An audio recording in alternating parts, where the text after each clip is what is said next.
Hey, how's it going everybody? It's Tanner here, and welcome back to a new Ninjago Season 11 discussion video here on the channel. In today's video, we're going to be talking about something a little bit more serious, but it's not going to be too overly dramatic to the point where it kind of drowns out the actual video, but we're going to be talking about if Ninjago should basically discuss and present some kind of a little bit more serious kind of topics in the Season 11 Ice Chapter story. Specifically, what I mean by this is things to do with Zane's sort of mental health and mental state. Now, I'm not really going to be pushing, I guess, too much for any sort of particular movement in this video. I do think it's important that we talk about mental health more as a society, but that's not going to be the focus of this video. The focus of this video is to basically discuss whether or not Ninjago should reference the fact that if Zane truly is the Ice Emperor and he is revealed to be the Ice Emperor, what will that do for his mental health? Will Ninjago actually address that? In my opinion, they probably won't, but I feel like they most definitely should. I mean, I'm not really too, I guess, free of mental health issues myself. I mean, I struggle a lot with depression and anxiety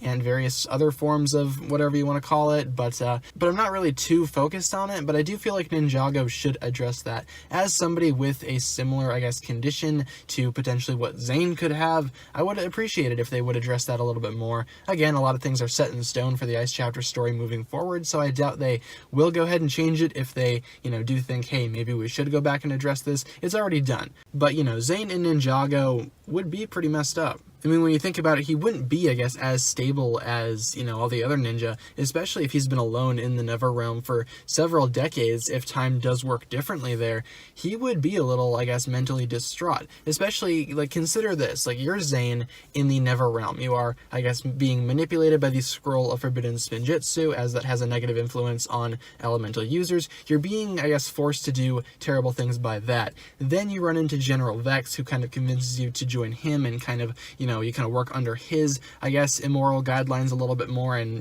do more crime and more genocide and things like that. It's like, that must mess him up, right? I mean, it would kind of be unrealistic if Ninjago would kind of step away from that.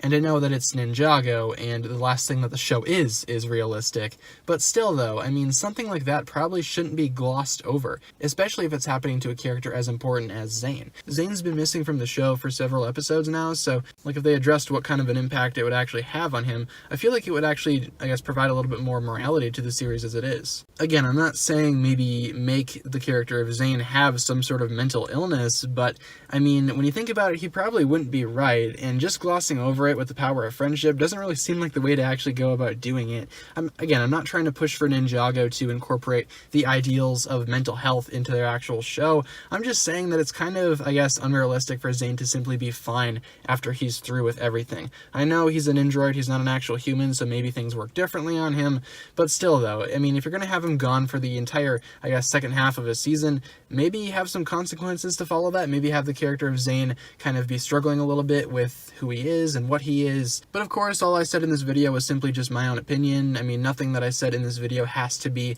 fact. Nothing I said in this video has to actually be in the show. I'm just saying it would be cool to see something like that in Ninjago. So thank you so much for watching this video, guys. It'll just about do it for this one here. If you enjoyed the video, as always, don't forget to give it a huge thumbs up rating, and of course, be sure to hit the subscribe button if you've not done so already. Once again, guys, the comment section is there for the various discussions that you would like to have regarding this topic, or if you just had a comment of a general nature, that's fine as well. In the description, you'll find the links towards my other forms of social media, whether it be my Twitter, my Instagram, my Patreon, or my merch. Be sure to support me on all those platforms if you would like to. With all that being said, you guys, thank you so much for watching this video once again. My name is TannerFishies, and with that, I bid you farewell.